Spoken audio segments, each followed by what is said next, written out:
Welcome and good morning, everyone. And thanks so much for being here and joining us and registering. We are here at Texas A&M at City Center at Mays with Dr. Shannon Deer and Cheryl Miller, who are both co-authors actually, of Business Doing Good.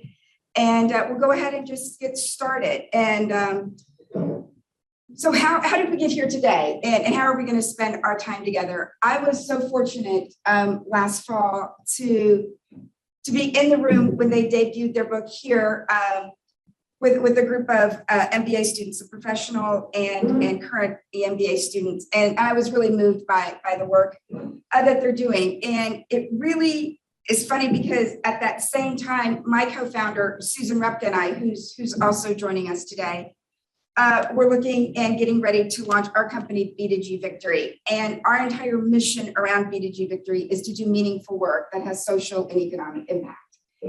And it really aligned. And it also aligns with the work that Susan Repka is doing. And she's president of the board of Focusing Families, which serves 5 Texas counties with ending domestic violence and sexual assault. And so after the session in November and a series of conversations and reading the book, I reached out to Cheryl and we started conversations. And today is actually a result of those multiple conversations of how do we partner businesses large and small and give these overcomers opportunities, because there's a talent shortage, but then there's people who need work and there's businesses who want to help. And this really just fits perfectly. So that's how we got here today. I'm going to turn the session over to them.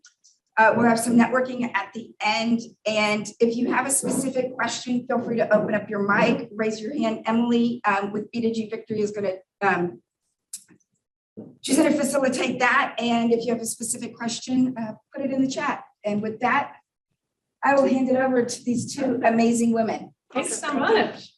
All right, we're so glad to be here today. As Julie said, I'm Shannon Deer, and I am one of the professors here at Mays Business School and one of the authors of Business Doing Good. And so Cheryl and I are so glad to be here. I'll let Cheryl actually introduce herself in more detail. Her introduction is much more interesting, and then I'll give you a little more about mine. Go ahead, Cheryl. My name is Cheryl Miller, and I am from Victoria, Texas. And currently I own a business where I do consulting and training, but prior to that, for 18 years, I was the executive director of a nonprofit. It was a housing unit in Victoria, and the women who lived in our housing program ran a social enterprise.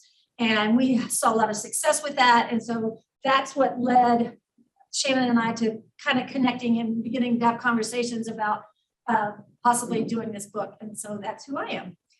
And so part of my story is that Cheryl and I wrote this book together called Business Doing Good, Engaging Women in Elevating Communities. And the book has 6 principles businesses can use to help women, or to hire women who have overcome challenging paths of addiction, incarceration, poverty, and engagement in the sex trade. And so I was doing research in 2016 on women who had exited the sex trade and their experiences exiting the sex trade and going through several different organizations here in the state of Texas. And so I was calling around to organizations to see if they would let me interview their participants.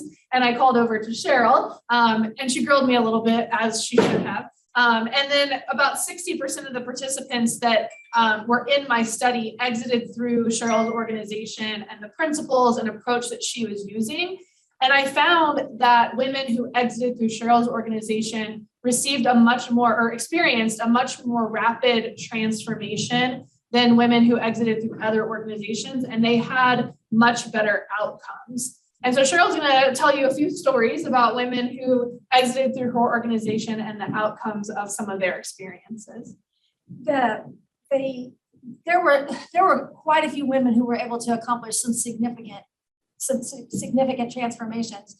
One of them that I think of in particular is a woman. She had been to prison 5 different times. Of course, she'd been in county jails hundreds of times, but she actually served time in the prisons here in Texas 5 different times and has 8 felony convictions. She had been a heroin and crack addict on the streets of Houston for almost 20 years. And she came to our program. She actually came the first time and decided she wasn't ready and went back out and went to prison the 5th time. And then when she got out that time, she came back to our program. And she ended up working at the social enterprise that I was talking about and started to realize that she had more to offer than she had ever given herself credit for. So she decided to go back to school. And so she went back to school and got her bachelor's degree. And during that time, she met her husband and they were married. And after she got her bachelor's degree, her goal was to really be a counselor. She wanted to be a counselor. And so she decided to go to graduate school to become a counselor. And so she did. She went back to school and then she graduated with a master's degree in counseling. But in Texas, you're not supposed to be able to be a counselor if you have a felony conviction. And she had 8. But she worked with the licensing board for over a year to get waivers. And she's now a licensed professional counselor. She has her own practice here in Houston. And she and her husband a couple of years ago just bought their first home. And this is someone who had prior to that, and she's been sober the entire 7 years since she came into our program. And there's so many stories like hers. She's just one of them. The one that's nearest and dearest to me is my own personal story, because 30 something years ago, almost 35 years ago, I was a single mom. And I found out I was pregnant and I lost my job because I was pregnant, ended up being homeless temporarily. And when I went into labor, I found out, oh, surprise, you're not having 1 baby, you're having 2. And so, and they're premature, 2.5 months premature. So here I am, this single mom with premature twins, both of them born into the welfare system. And fortunately for me, the people that connected with me in that time of my life operated with some of the same principles that we wrote the book about. They encouraged me to go back to school. They said, you need to make a difference for your children. And so I did. I went back to school and they helped me with daycare and just some minor things. But for the most part, I did all the work myself. A couple of years later, I ended up graduating and I became an elementary school teacher.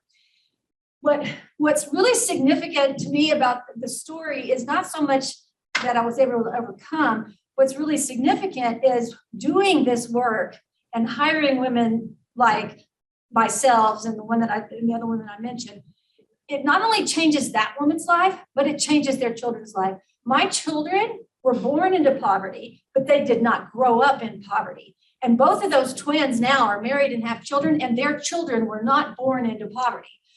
You know, my son went on to go to the Air Force Academy, he graduated from the Air Force Academy, and he's now a pilot and a major in the Air Force. So his children are growing up in a very healthy lifestyle. And my daughter ended up going to college and she ended up getting a dual master's degree from Truett Seminary and Baylor University. She's a social worker. And so doing this kind of work and hiring women that like the ones that you see on the screen, it impacts generations. It makes a difference in the long term. And we've also found that it impacts companies' bottom line. And so that's really a large part of why we're here. We do work kind of on the nonprofit side and helping nonprofit organizations implement some of these principles that are more sustainable and lasting and make a big impact for women who have overcome challenging pasts.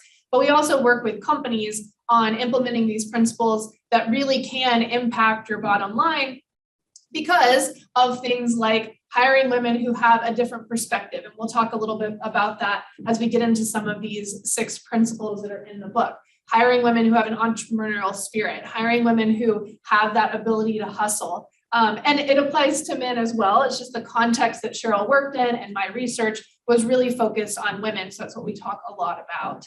And also, we know that many companies, as Julie mentioned in the start today, many companies are struggling to hire and retain top talent. And we are finding that a lot of companies are finding success in hiring talent that is a little bit less traditional, talent that maybe has been formerly incarcerated. And when they are given that opportunity, they're more loyal and committed and will stay with a company longer than other talent. And so we're seeing a lot of success with companies, some of the largest companies in the world.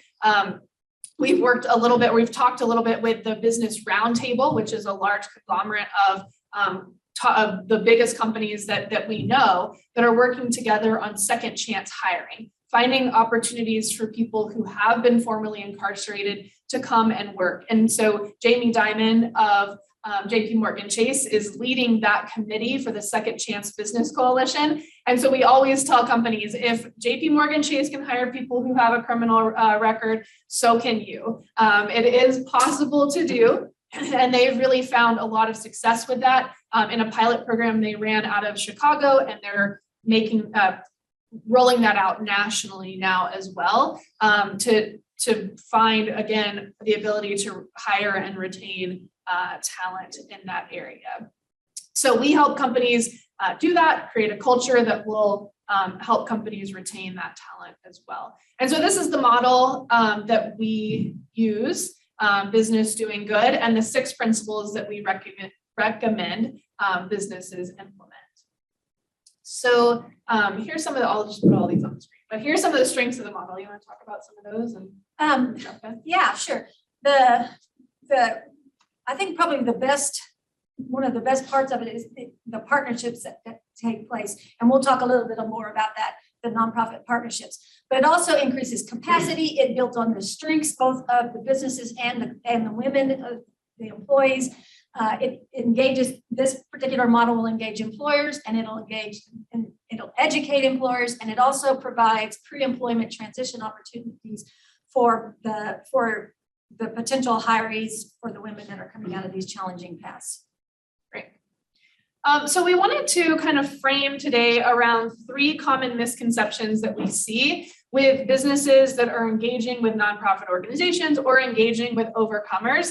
It's kind of a fun way to frame today, but it also is a way, the model that we use, the business doing good model, really is counterintuitive in a lot of ways. And so these misconceptions can help draw out some of the most counterintuitive ideas about business doing good. So our misconception 1 is that we should start an adopt a family program for Christmas with a nonprofit organization. So I am guilty of this for many years. I adopted families for Christmas and bought a bunch of gifts for their kids and was really excited, and it made me feel good. And I remember one year I called Cheryl and said, hey, can we, my family, because my mom loves to do this every Christmas, can we adopt a family at your organization for Christmas? And she said, nope, you cannot. And why did you say that, Cheryl? Well, one of the things that we found was that, for one thing, the women who lived in our housing program, it was all focused on getting them employed and earning money and managing that money well. And so they had access to savings, and they had access to income because they had to get a job. And one of the things that we realized is that by adopting these families, it's almost this paternalistic, I'm better than you sort of, nobody means it that way, but that's how it feels to the recipients. So anyway, we would have people that would call us. It was actually adopt a family at Christmas, and it was also back to school stuff. And they would want to buy school supplies, and we would just say no, because the mothers can do that themselves. And there was one woman, I remember it so clearly. She had come in and she wanted to sign her kids up for the pack the bus thing to get her school supplies. And we told her, no, you can't do that. And she was really angry, because who doesn't want free things? I mean, everybody wants free stuff. So what we told her, you have money, you go buy it yourself. And she was angry with us because we wouldn't let her sign up. But she took her son, who had just been reunited with her because she had come out of prison. So she took her son school clothes shopping and to buy his school supplies. And when she came home from that event, she came in my office crying. And she said, that was the most amazing day I've ever had. I have never done that with my son. And he was in 2nd grade. I have never done that with my son before. It was so much fun seeing him get excited about what lunchbox he wanted, what backpack he wanted, picking out the clothes he wanted. And then when we went to the register, I paid. He saw me pay for his stuff with my money that I earned. And she was just in tears about how amazing that experience was. And what occurred to me was good intentions of helping people that need stuff actually was harming and robbing them of experiences that they should have as the parents of those children. And so from then on, we were very adamant, no, our women can take care of themselves. And we'd have schools call, and they would and some of them would get mad. Like one teacher wanted to adopt this one little boy, and the mom said, no, I'll take care of him. And she got angry with her. Well, why won't you let me buy presents for him? And so anyway, it hurt her. Believe it, obviously it hurt the mom's feelings, but. Yeah. And so don't feel guilty about all the families you've adopted for Christmas, because I was right there with you. But now I see this really alternative approach that gives women the dignity and opportunity to provide for their children themselves. And again, it's counterintuitive because it seems like the best thing to do would be to adopt a family for Christmas. But we've really seen an alternative, and we'll talk a little bit more about that. So the first one, and this should actually say nonprofit partnerships or business and nonprofit partnerships, but we'll talk a little bit more about that and the model that we use there, starting with women's autonomy, which relates to kind of that misconception. Yeah, one of the things when the women in our housing program started the social enterprise, it was just kind of let's just try this out. We need some way for them to earn more money. They were doing all the right things, making all the right changes, but the biggest barrier that they ran into is they couldn't get jobs that paid enough money. And so we thought if we start the social enterprise, then they can get on the job training, working there, which they did, and it worked really well. We weren't really sure what we were doing at the beginning. So we just kind of tried different things, and it ended up working out really well. And they did all of the training. They wrote all their own curriculum, and they did everything. It was a training center, and we were doing training in the community. And the women that went through that model, if they went through that training program, they were being taught by the other women that lived in the home. We saw an increase in their earning potential between 50 to 171% of what they were able to earn after going through that model. And the other piece of that was when they did go out into the community to get jobs, they became really valuable employers, so much so that businesses were coming to us saying, hey, can you train women in this particular industry because we need employees? And so they started doing different types of training. They had different tracks. You could launch your own business. You could go into a professional setting. You could go into the food industry. And what we recognized then, there was two pieces. One of them as a nonprofit trying to start a social enterprise and run a business. There were things that we didn't know. That, there's a lot of things that we didn't know a lot about. And so we had to partner with businesses to help kind of structure that and make sure that it was a strong business that actually earned income as a social enterprise. But the flip side of it was the businesses now were coming to us because they were like, we need some of those employees. We need some of those employees. And so part of what we did was prepare women to go into the workplace, but we also started talking to companies about how do you create a work environment where you're able to hire and retain those employees, because that was a big issue and with a lot of the companies in our community, and I'm sure everywhere else, getting them is one thing and keeping them is another. And so we would train them on how to create an environment where they would want to stay. And so it's this three-part partnership where the women have something to say about it, the businesses speak into it as far as, from a business perspective and also providing the jobs that the women need. And then the nonprofits bring in a really powerful piece of it. If you're going to hire women overcomers or anybody that's been, coming out of rehab or coming out of prison, it is in your best interest to work with a nonprofit agency that's providing services for them already for several reasons. One of them is that they can provide wraparound support that companies don't have the capacity to do. Because even though these will be wonderful employees, they're still in the process of transformation, and we'll have some things come up, some issues come up. They may, need, because they're starting all over again, their car may not be the most dependable. And the nonprofits will provide that wraparound support that companies can't. The other really critical piece about the nonprofit is that they can vet potential employees. They're going to know, is this person is ready, if this person's still playing the game, this person's done all the work, they've showed that they're committed, and they can send those individuals out on those job interviews. And then when something does happen in their life, they're there to provide the backup support that a company couldn't necessarily provide. So it works really well to have this partnership between businesses, the women themselves, and the nonprofits. The catch to that is making sure you find the right kind of nonprofit, because everything that we do within the book and within the program that I ran was all about autonomy and dignity and allowing the women to really build on their own strengths and assets. And there's a lot of nonprofits who don't have that approach. They're more of a needs-based approach. They like people to adopt their families at Christmas. They like people to give things to their, the backpacks and that type of stuff. And that needs-based approach is exactly the opposite of what empowers the women that we work with to become these really good employees. So as a business, you have to be really careful about which nonprofits you partner with, and you do a little bit of homework to make sure that it's going to be a good fit and that they're they're preparing the clients in the way that become these good employees. Because the last thing you want is somebody who is very victim mindset and has kind of a needs-based approach of always trying to give me kind of thing. So great. And we have this vision of nonprofit organizations and businesses really having a pipeline together for employees, that when you find the right nonprofit organizations, and we help companies do that now, we hope someday we don't have to do that and they can find them on their own. But right now we really try to connect businesses with nonprofit organizations that are using the types of principles that are in the book. And we'll talk about some more of those, but that have that asset-based mindset, and that basically these nonprofit organizations can become staffing agencies for businesses. And so we vet nonprofit organizations, we vet businesses, and then train both to make sure they're all speaking the same language and using the same principles to work together, where those nonprofit organizations can be the staffing agency. They vet the employees, they know they're ready. We don't recommend walking up to prison and just hiring the first person that walks out. We're not saying anything like that.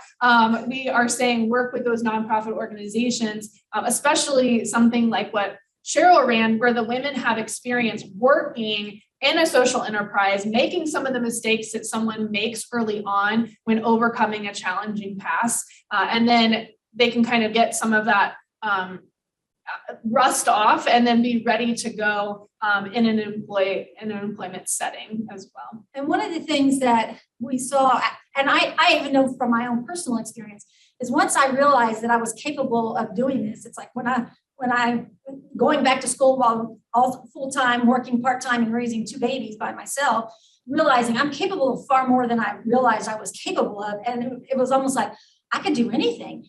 But there was also in the back of my mind this thing that says, but I've got to prove to them that I have value. And so when I became an employee, I was working really hard to prove that I was somebody, that I wasn't that welfare mom, that I was somebody. And so I stayed in companies, and I ended up doing above and beyond what a lot of the other teachers did and a lot of other people did, because I wanted to prove that yes, I have value. And I saw that over and over and over and over with our women. Once that light bulb came on that they were smart and they could do something, they became very committed to show the world those traits.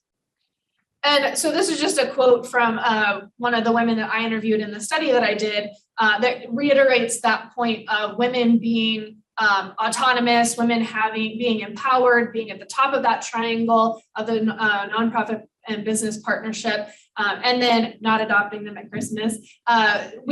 She had women who went through her organization that had all kinds of different outcomes, that own businesses with revenue that we wish we could generate, that were executives, that, like she said, licensed professional counselor, teachers, all kinds of outcomes. This woman actually worked in fast food for a while, and then at a cafeteria at a university. And she was so happy with what she had accomplished because she had overcome so much. And she said, when I asked her, what have you been proud of accomplishing? She said, having a place for her children, being able to pay her bills, and having cable for her kids. And it was so powerful to me because it wasn't that she had started this business, that she was this executive. It was that she was able to provide for her kids herself.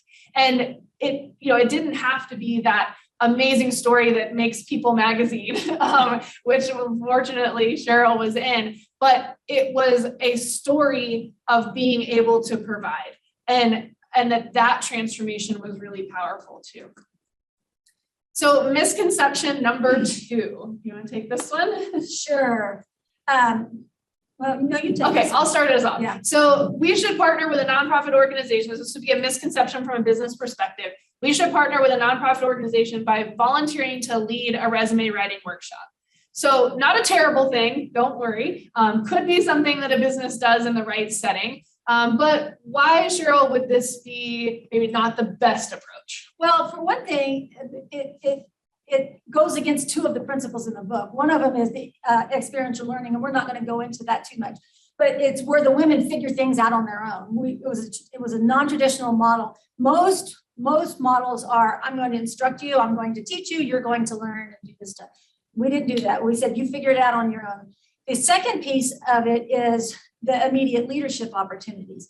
One of the things that we saw, and this is part of the reason why the women were making transformation so rapidly. Within a matter of weeks, we would put women in leadership positions. They were safe leadership positions within the social enterprise where they were leading with other women like themselves, but they still had leadership potential.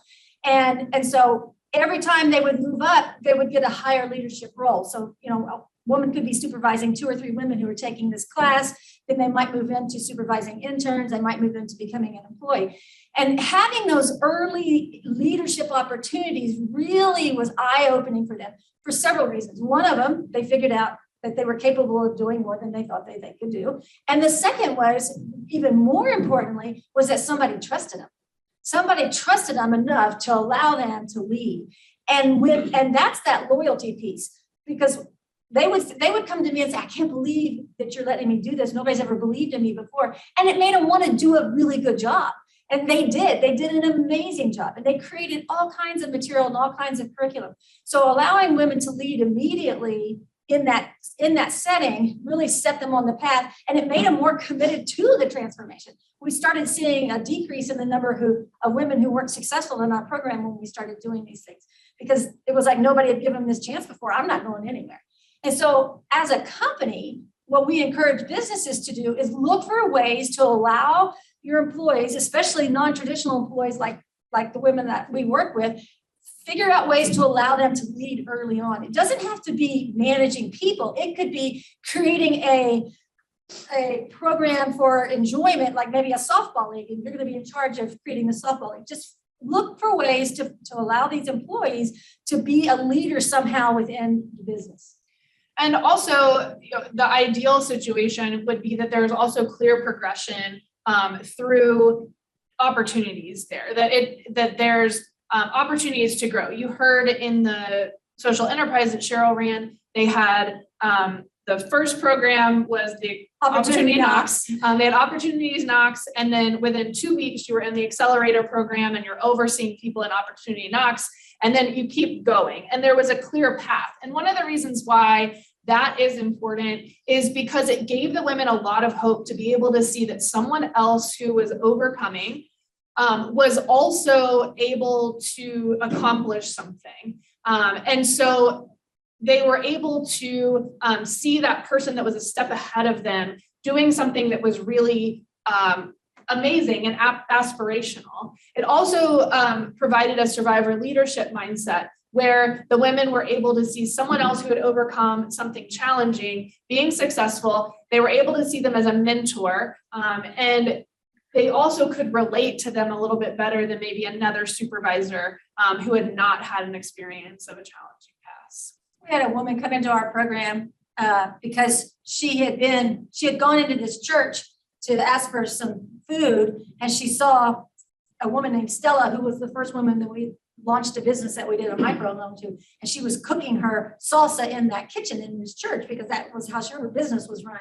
And this woman who was a drug addict coming in there for food looks in there and sees Stella, who had been a crack addict for 20 years on the streets of Victoria before we gave her a loan. She saw her in there and said, "What are you doing?" And she told her, "Well, I have my own business now, and I have my own house." And the woman was so surprised because she knew Stella from the streets. She'd been in the crack house with her. She said, "Well, if she can do it, I can do it." And so she came to our program. And here's a few examples of quotes that kind of support what we're talking about here. We saw that the women really felt most of their lives, they had felt validated, and this was specifically a woman who had exited the sex trade. They felt validated by their looks, by being able to pick up a John, and that was the way that they had self-esteem and self-worth. But starting to work in the social enterprise, work out in the community, they started to be validated for their intellect, to be validated for what they could do and what they could accomplish. This woman said, for the first time, I felt like a productive member of society. And she said, I felt like I was on the right side of the table. And that's a powerful statement because it's a powerful statement, but also because she was talking specifically about training law enforcement and being on the right side of the table of training law enforcement. She had many felony convictions and had been on the other side of the table in an interrogation room, and was now then on this side of the table with law enforcement, teaching them. And so that was such a powerful statement of feeling like a productive member of society in that way, and then being validated by her intellect versus her looks. So misconception number 3, we hear businesses a lot of times when we start talking to them about this, they will say something like, oh, I might have a housekeeping position for women overcomers. And that is a natural first instinct. So again, don't feel guilty about it if that's what you're thinking. But we certainly want to challenge that when it comes to hiring women overcomers. And it's not to say that housekeeping jobs aren't good jobs, because there are people who want to do them. But it's just not pigeonholing people into jobs that you think that they're not capable of more, that they don't have more that they could offer. We were talking to one company and they were saying something, well, we have jobs in our warehouse, which is a good paying job, but I pushed back and said, well, do you have any administrative jobs available for these women? It was kind of like, oh, well, I hadn't thought about that. And so really looking at, your mindsets of what you think these employees are capable of and what type of positions they could actually accomplish. Because you'd be surprised, because we've seen them race through the ranks and get into high positions because they have so much drive and so much intellect. And so that leads us to the third, we're not going to go through all 6 of the principles today, but it leads us to the third and final one that we're going to talk about, which is translation factor. It happens to be my favorite of all the principles, I think, because it probably shows Cheryl's personality the most in the research that I was doing. But translation factor involves validating and respecting women's past experiences and validating and respecting their skills and attributes that they naturally gained, maybe in an unproductive setting. So skills and attributes they gained in the sex trade, in the drug trade, in poverty, as single parents, but validating all of those experiences and skills that they gained, and then helping them translate that into business. And so we really encourage companies to do that as well. Really think outside of the box, not that maybe they can only be in a housekeeping position, but to think about all the positions they might be good for as a result of the experiences that they've overcome. And so I love these quotes because, again, it's Cheryl's personality coming out a little bit, but she told a woman, this woman who we don't use real names, but who we'll call Helena, she said for the first time in talking to Cheryl, she realized that she had skills or attributes that could be translated into business. So she had always been told her whole life that she was super manipulative. It was the thing that her family criticized her the most for, that really distanced her from her family, that people really disliked about her and said it was a character flaw. And Cheryl said, hold on, manipulation might be a character flaw, but the flip side of that is motivation. And if you can change that, if you can translate that just slightly, you're going to be very powerful in business. And she is very powerful in business as a business owner herself. And she's translated that manipulation into motivating her employees, many of whom are also women overcomers themselves.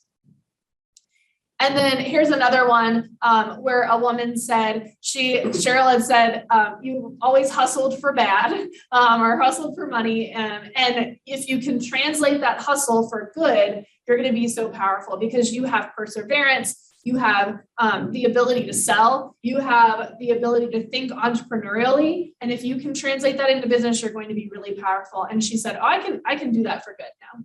Yeah, one and continuous improvement too. One of the ladies said when she first started working at the Center for Peace, the only thing she knew about computers is when you stole them, you had to make sure you got all the parts, all the cables, all the things that go with it. Because when you went to go sell them, they wouldn't buy them unless they had all the stuff that went with it, which means that she had done it wrong originally. She had taken the computer without the stuff and she realized, well, that didn't work. And so the next time she stole the computer, she got better at it. And so it was like, use that same skill in the workplace. If you try something and you don't do it well, use that to learn from it and become a better employee. And so we're going to talk a little bit about where you can start with all of this, because we know it can feel overwhelming. And like we said, we're not recommending you walk up to a prison and hire someone. So there's a few steps between now and really being ready to hire women overcomers that we can support you with and kind of talk through a little bit today. So Emily, I don't know, do you want us to pause? Are there some questions that we should answer right now? Yeah, I think that's a good, yeah, let's do that. Yeah. And then I don't know how to make this go away. It's being in the way. So let's pause and answer some questions. Do you have some ready for us?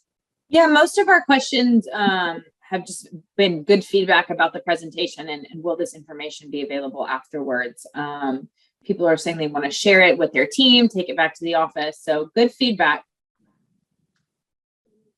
Let's see. Yes, yeah, the session is being recorded, so that'll be posted on our YouTube channel, and we'll edit it, right? Take out the beginning and then post that probably within the next couple of days. And the link will go out to everyone who did register as well. And we're glad to share slides. We're glad to share any kind of resources. A lot of this is in the book as well. So you have that resource also available to you. But absolutely, we are an open book and willing to share anything that we have as well. So kind of thinking about then where to start, unless Emily, you have another question for us? Not yet. If it come through, I'll hop on and let you know. Okay, so put those in the chat or the Q&A. We would love to answer any questions that you have remotely, or if any of the folks in the room have a question also. Yeah. So I love the concept of transferable skills because often when you hear about people who commit crimes that are ingenious, right? The first thing you say is, wow, it's too bad they don't use that towards good. Yeah. So in that vein, you know, how did you get the ideas or what processes did you utilize to be able to put those skills in a bucket that would be transferable? I'll repeat the question real quick and then jump into it. But so the question was, these transferable skills, a lot of times when we see a criminal on the news, we think, man, if you had just put that effort into something for good, you'd be a millionaire. But so the question was, how do you kind of put those skills into buckets or think about them to help someone translate those skills for good? Well, there's several answers to that question. One of them is that's one of the places where it becomes a good partnership with a nonprofit because they know these clients very well. And they also know how to pick up on the negative behaviors and negative attributes. You know, after doing it 18 years, we could see signs of relapse. We could see negative thinking patterns. And so because we did that so long, we were able to see what those were. And we just started asking, but what would that look like if you used it the other way? And part of it kind of emerged out of an organic sort of space. You know, we had the small social enterprise and we used experiential learning. And one of the women early on, she was tasked to do a flyer and I didn't have the capacity to help. And so that's why we set it up as a learn it on your own sort of thing. And she was very resistant. They were very resistant at the beginning because they're used to people telling them what to do. You need to do this, you know, social services tends to tell people you need to do this, you need to do this. And so it was counterintuitive for her and she was resistant. It took her she kept coming back to me, just tell me what to do, just tell me what to do. And I was like, no, I'm not going to tell you what to do. I said, if I drop you off in a neighborhood that you've never been to before, and I said, you get me a cookie, which is a quantity of crack. I said, and go find me a cookie. Could you figure it out? And she said, Miss Cheryl, that's just mean. I said, I know, but could you figure it out? She said, yes, I could. I said, well, if you can figure that out, you can figure this out. And so it was just kind of that organic interaction between, you know, relationships and seeing when those negative patterns would pop up to say, okay, wait a minute, how could you flip that on its head and use it? And even within a business, part of it, so a lot of what we found, there's a lot of research on self-efficacy, the belief in yourself to be able to do something. And what we found was that the most effective way to do that is to have a growth promoting relationship, someone you trust and that you, I don't want to say want to impress, that's maybe a little, but kind of that, you know, someone that you trust and you want to do well for, so that, and we know those supervisors, right, that we're like, I want to do well for that person. I trust them. I value their opinion.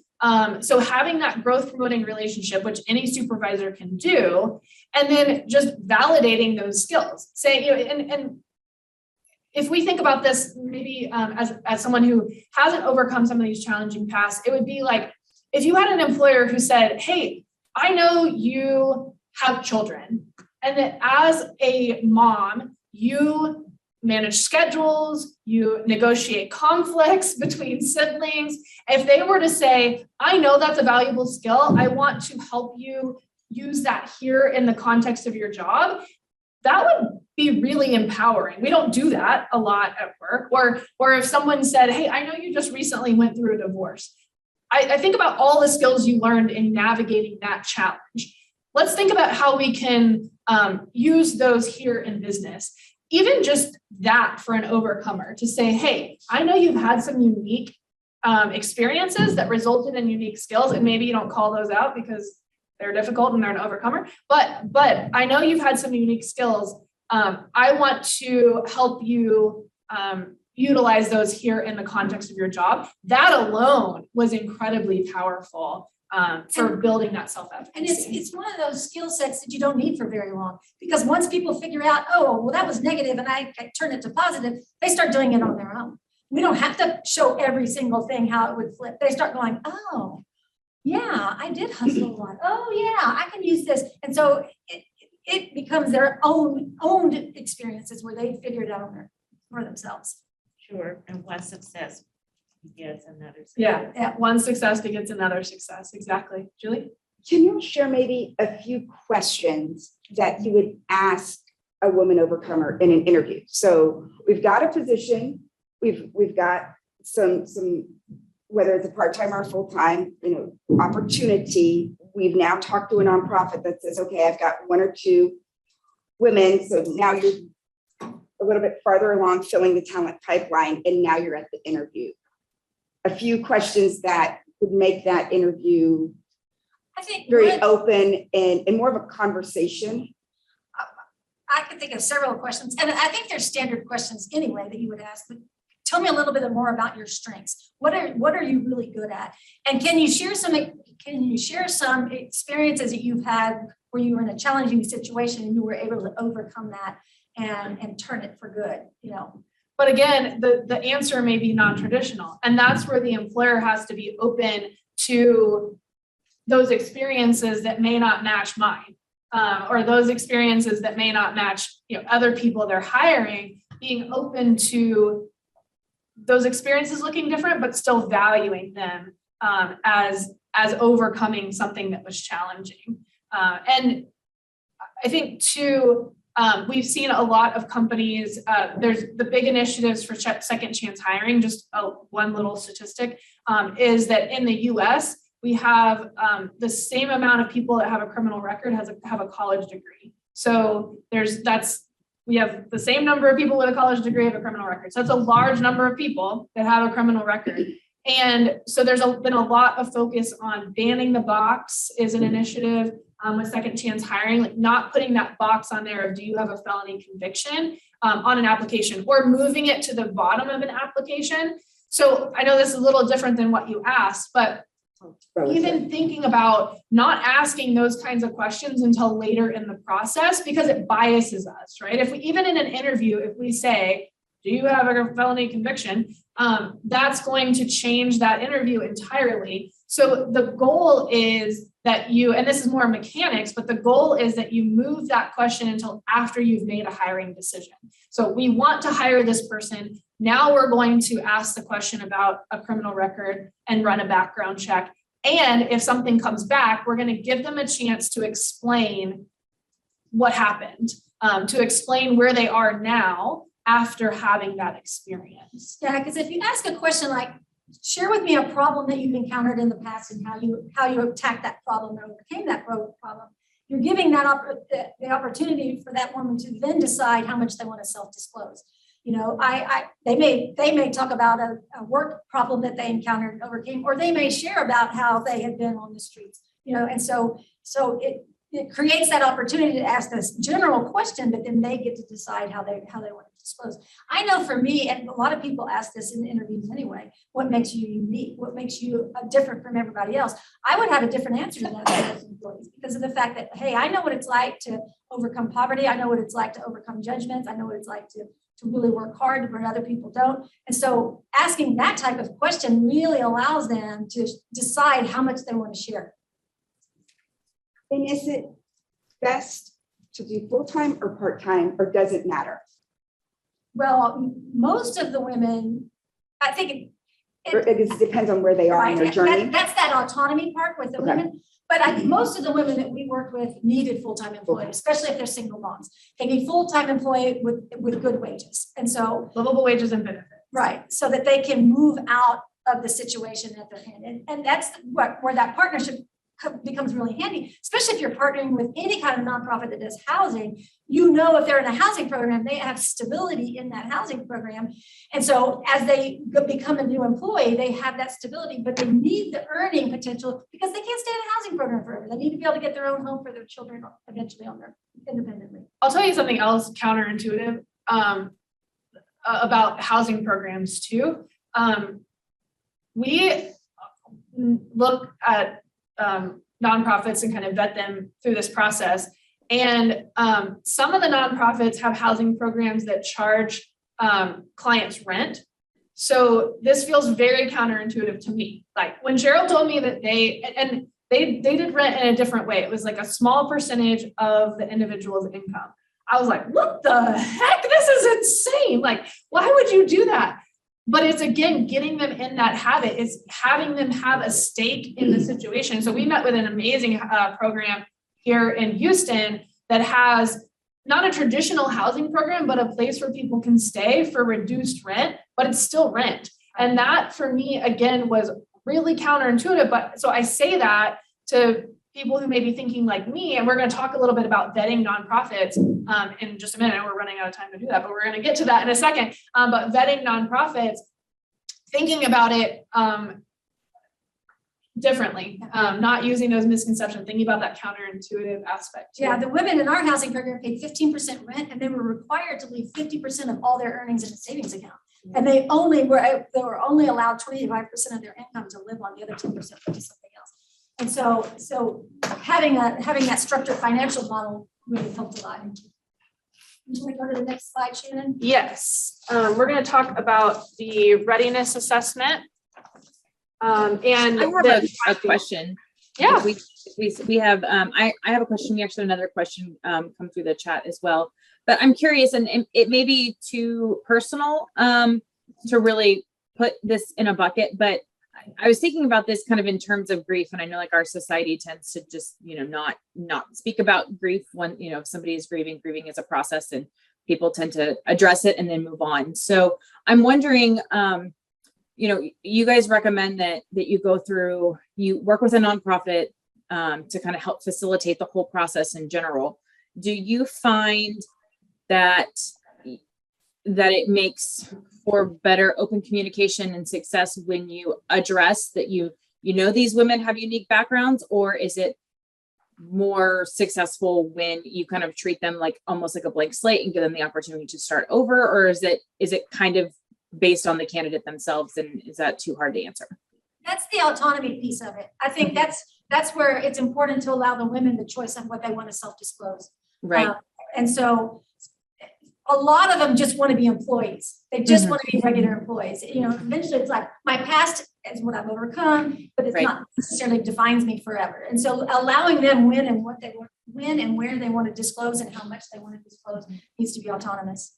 Yeah, I agree. And it creates some challenges, and this is where we can kind of help companies on an individual basis. So for example, if you create a hiring program through a prison, there's some, or not directly through a prison, but through people who have been formerly incarcerated. Like Chase, when they started their program, it was specifically people who have been formerly incarcerated in this program. So you've already self-disclosed for them that they have a criminal record, which can be complicated, right? But it makes sense in that context. I'm not criticizing Chase. It's just in some context it makes sense, and in other contexts it doesn't. Where we would say definitely do not disclose is if someone is a survivor of sex trafficking, because we work with a lot of organizations in that context.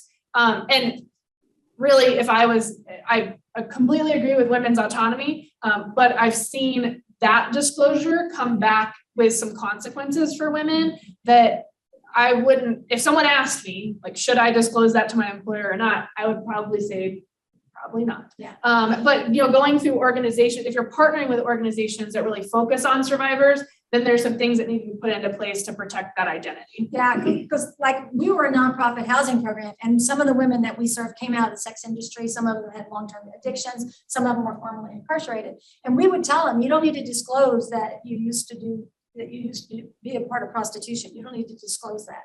That you're not going to want people to know that in the future. And they were like, oh, okay, I didn't think about that. And a lot of times they did disclose, Right. and again, it came back Right. in ways that. And you won't necessarily know what, depending on the nonprofit, unless it's specifically formerly incarcerated or specifically exiting the sex trade, you won't necessarily know what the backgrounds that they're overcoming. And I would say too, Emily, kind of in response to your question about kind of grief, or what we see a lot of the people who we work with have experienced really severe trauma. And that's where the nonprofit organizations are really helpful, because they should be using methods that address that trauma. Where our counterintuitive approach, and this is Cheryl's counterintuitive approach that I've adopted, is that you don't have to deal with all of the trauma before women start working, because Cheryl really found that the complement of working on the trauma through counseling, through drug rehabilitation, that working on that while working was really accelerated the transformation. We see a lot of organizations where they're in a housing program and they can't basically do anything for 3 months. And there may be times when someone's trauma is so severe that's appropriate, but it's not the majority of the time.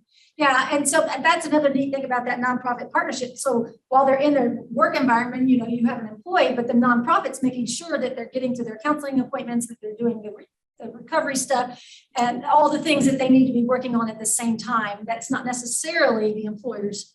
It is the employer's concern, because you don't want them relapsing or going back, but it's not your focus as an employee. Right. So the relationship with the nonprofit, though, is typically a public to the employee, right? So like the employee is aware of the fact that you're working through the nonprofit, or is even that sometimes behind the scenes? No, they would know. Okay. The nonprofit would be selecting people to say, hey, go apply for these jobs. Okay. That kind of, piggybacks on that question as well, is like how much of it is, open or shut kind of. Okay. Thank you. So we have a couple of handouts for you. I know if you joined us electronically, you received those over email. But one is, and we're not going to have time to go into these in too much detail, but one, the camera's resetting. Do you like that? It follows us. But this is one that's a readiness assessment for you as a business owner or a business leader to assess your organization's readiness to hire women overcomers. This is actually in the book and follows the principles in the book. So it may be a little hard to answer some of the questions without having read the book. Some of them will be completely intuitive and you'll be able to answer those easily. But you can actually score yourself and see where you are on your readiness today. Doesn't mean if you score low, it doesn't mean you can't embark on this initiative. It just means there's a little bit of work to do between now and then. But this can be helpful to kind of gauge where you are right now versus where you might want to be in hiring non-traditional employees.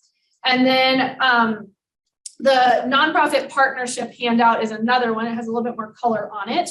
And we'll go through a little bit of that in what it does and how it might help you in thinking through this. So we have some questions that you can ask a nonprofit organization if you're thinking about partnering with them.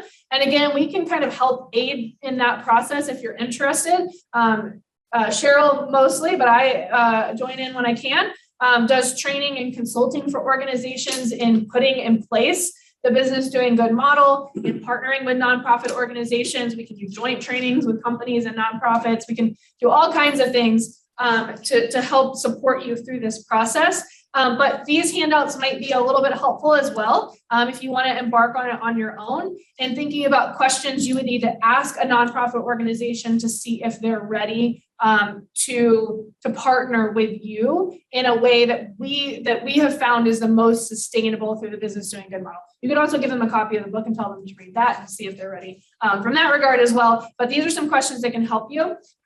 And then on the next page, we have some reflection questions that can help you in thinking about which nonprofits in your community or that might be work closely with you could be nonprofits that you might want to engage with in this process as well. And then the next page of that is just some information on trainings and consulting. And I promise you, Cheryl, is more affordable than you might think. And even multiple businesses on this call could come together to do a training together as well. So there's lots of options for how to get support in thinking about how to partner with nonprofits, how to implement some of the principles from the book as well. And I think one of the most important pieces is really getting some kind of insight and understanding about these employees, because the nonprofits are going to know how they think, how they operate, how they work, and most business leaders don't necessarily know that side of the employee. So gaining insight as to what these non-traditional employees bring into the workplace can be extremely valuable for the companies to retain any employees that you hire. Because if you don't know those skills and those barriers and some of the thinking issues that they have, you could actually be setting yourself up to not be able to retain employees because they come from a challenging past. So gaining that insight can be extremely important. And that's one of the reasons why we wrote the book. Each of the 6 principles has 6 stories along with it. They're not any one woman's stories because we don't tell another woman's story for them. We want them to be able to tell their own story if they want to, but it's kind of a kaleidoscope or a compilation of multiple women's stories in each of those stories. They're all true. My husband multiple times was like, but is that true? I said, look, they all really happen. He's like, but is that part true? I'm like, yes, it's true. It really happened. He's like, but this couldn't have happened. I'm like, it did. It happened. She really did steal a police car to try to escape the police. And trust me, I know, because every time something crazy came up in a story, I was like, Cheryl, I don't know if this is realistic. And she would say, it is, it really happened. And so all of those stories are true. They're just a compilation of multiple stories of different women so that no one woman feels like we stole their story. But they're all realistic and can give you a good idea as an initial pass of what the unique needs of a non-traditional population are. And then partnering with a nonprofit can get you kind of deeper into how that would work as well. So I think we're pretty close to time. We might be able to answer 1 or 2 more questions. What do you think, Julie? Yeah, I think we've got time, and if we want to, instead of doing networking, we can continue answering questions. What I do ask is everyone put their contact information in the chat. Great. So we can contact each other and start a group of community if we have questions, especially if someone has reached out to a specific nonprofit and has made some traction or has questions for each other, because we can start with the group here today. Yeah, because I think it's really valuable for different businesses to be working with the same nonprofit, because not everybody wants the same job. Women have different interests. Some of them want to be in the food industry. Some of them want to be in the professional setting. Some of them want to be, more labor intensive. So having multiple industries working with these nonprofits is very valuable for their clients.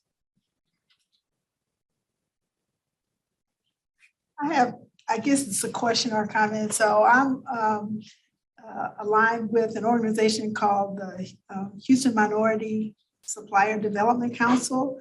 And there are minority businesses that are staffing agencies. How do you work with them? Yeah, so we haven't, we actually were just talking about connecting with staffing agencies and helping to train them on the Business Doing Good model as well. We haven't done that yet, but it's certainly something that we're interested in doing as well, to try to engage with staffing agencies on kind of working with more non-traditional employees. Again, though, our vision is really that the nonprofit organizations become that kind of staffing agency for businesses. Not that it couldn't be another way too, but that they could make that connection because they're going to know the population so much better than the staffing agency is. And the another thing that comes to mind is my experience has been specifically with people who are overcoming challenging past. And that's not necessarily associated with any kind of minority. It can be minority, but it could also be not minority. And so that would be one of the differences, is that all our experience is more along the line of the challenges than it is necessarily, like the ethnicity. So. And specifically incarceration addiction. I mean, everybody goes through challenges, but specifically those challenges of incarceration addiction, poverty and engagement in sex trade. Which is experienced in every culture. Yes. I don't think the agency is just minority focused. It just so happens that the owners of the agency Gotcha. are minority business. Okay, gotcha. Got it. But if I could build on that, I think the difference is with the nonprofits, they can do the vetting. And be like because especially with previously incarcerated individuals, there's a higher risk. And so their skill set in vetting out recidivism and other factors would be a buffer for the employer. Whereas in my experience, the agencies will not take that on. I would think working with a nonprofit, hiring someone who's formerly incarcerated would not, if you're working with a nonprofit, I think the risk would be the same. Because they're going to vet, and know whether this person has done the work and they're not using the old mindsets. You probably might even get better return on your investment with those nonprofits than you would just a regular employee, because you don't have any way of knowing if that regular employee is going to steal from you. Or that So kind of maybe it's We're more saying about the same connecting the nonprofits with the staffing agency. Yes. Yes. There was Yeah. some kind of Yeah. directory or Yeah. a way. Yes, but that also just adds another kind of layer. cog in the wheel. So I think it works. I think it's great, and we certainly want to do it. But also just connecting that pipeline direct is another part of what we're wanting to do. But I think the staffing agencies is a great way to go. I'm not criticizing that in any way. It's just not something we've pursued yet for that reason. It's probably 2.0. Yeah, I think it's 2.0. We're definitely still on 1.0. But I do want to answer one of the other questions in the chat was, as a business, do you see any liability issues with hiring women with records or possible known drug use? So certainly you want to shore up the liability perspective, but what we have seen in all of the research, let me rephrase that. All of the research is not a ton, but all of the research is pretty consistent in that there is not a greater risk. I'm not talking about liability risk, but risk to your business of hiring people who have a criminal record relative to other people in the community. So there is not a greater risk of theft. There's not a greater risk of fraud. There is not a greater risk in those regards, but also the turnover is lower for people who have a criminal record, because there's that loyalty piece. Go ahead. And I can't tell you how many business owners in my community would come to me and say, hey, I need some insight because I have an employee that I have found out is using drugs. How do I manage this employee? What are some of the appropriate steps I should take? And they weren't people that came from us. These were employees that they hired in the community, and they found out that they had drug problems. They found out that they had these other issues, and they would come to us getting insight because they knew that's what we dealt with. That was the population that we served. So we could give them insight into that. Versus someone who already has that support system. Right. So you might know that there's a history of drug use or a criminal record, but they're getting support for that can be more effective than just picking someone out of a group of resumes. And the reality is relapse is a part of recovery. It just is. And so, where they are in that process will tell you how many relapses have gone before. I mean, if they've only been sober for, 2 days, maybe a higher risk. And again, part of it depends on context, right? Like if you're talking about, running a daycare, there are certain criminal convictions you do not want to hire. Right. But that is a piece of the liability you have to manage in thinking about this and doing it effectively. But someone who has a felony conviction of drug use that's a couple of years old and they've been receiving support, that may not be a reason not to hire someone, right? At least that alone may not be a reason not to hire When, and I'm beginning with the end in mind. So we've found a nonprofit. Well, let me back up. We've done the readiness assessment. We are in line with the 6 principles. We've identified a nonprofit. We've even interviewed, and now we're going to move forward with this.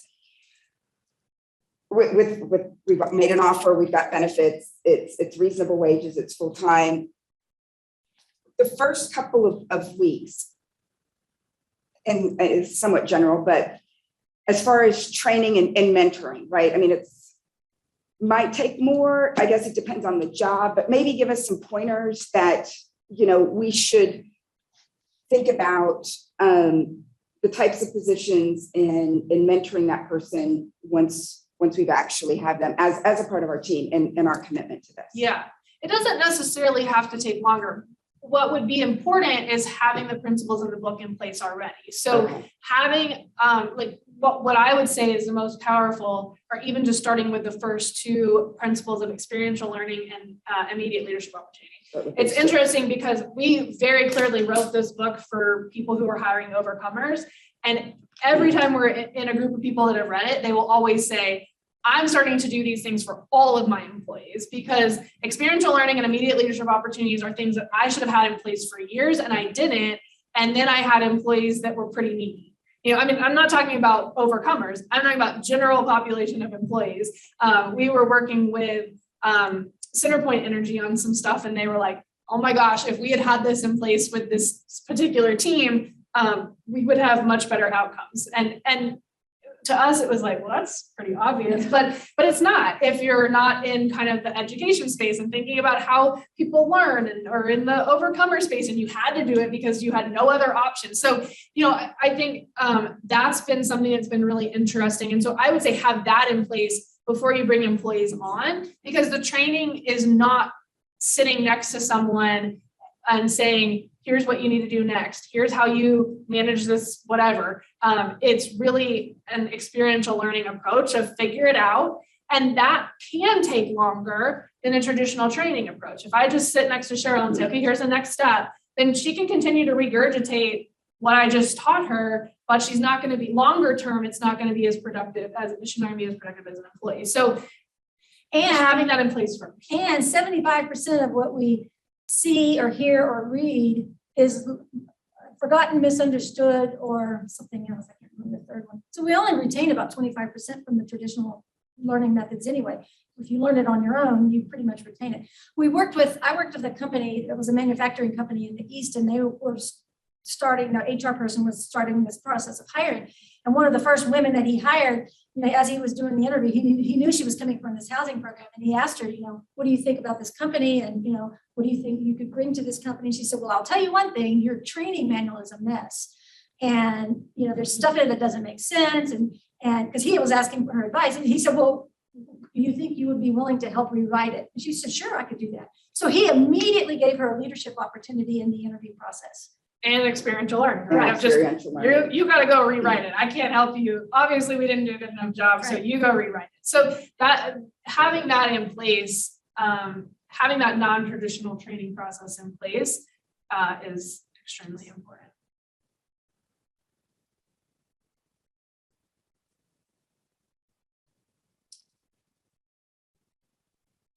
Any other questions or comments from the online crew?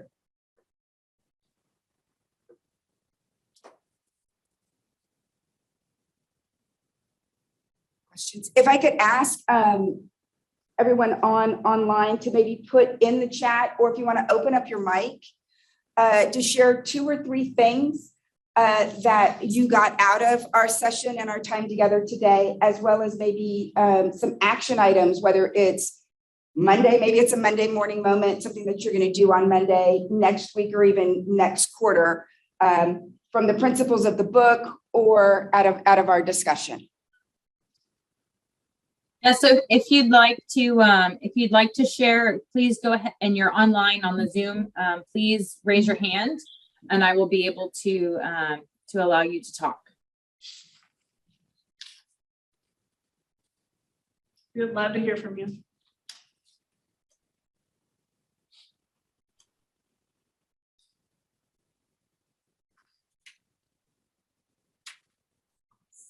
Right. Susie has her hand raised. Let's see. Susie, it looks like you are muted. Can you unmute? Okay, well, this was such a great session. And so just thank you so much for putting this on LinkedIn so that I could sign up and listen. Great information, great opportunity to see what we can do to empower others in the community without enabling them, right?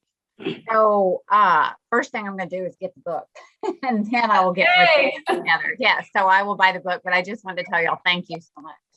Thanks, Susie. I can't tell you how much of an honor it is anytime someone buys the book. And then if they've read it, we're like, oh my, I mean, you know, and of course, lots of people have done those two things, but it's still every single time someone does it, we're like blown away. It's such an honor. Well, it's amazing. And as I'm listening, I'm just thinking, oh my gosh, why didn't I invite this person to join this? This would have been beneficial for these people. So I will get the book out to friends that I know would benefit from this also. So it was really good. Thank you. That's awesome. So Susie, you actually brought up a good point. If we did this maybe again in say 3 or 4 months and challenged each one of us who's here today to bring, if not 1, but 2 more people, either virtually or in person, is that a challenge? That yes, that would be great. That would be awesome. Great. Susie, I saw that you're in the Austin area. Is that correct? No, I'm in College Station. Oh, okay. Did I see something in the chat about Austin? Is that why I was? Yeah. Oh, That's sure. from a different guest. Yeah, a different guest. Okay, Mary Kay, that's right. Mhm. In the Austin area, we're actually in discussions with the Austin Apartment Association to do a similar session like this in the Austin area. I'll be teaching actually Excel to the Austin Apartment Association in June, and we'll get some dates on how we can do this, but in the Austin area. And we've already worked with some nonprofits in the Austin area that have these principles in place that are ready to be plugged into employers that want to hire.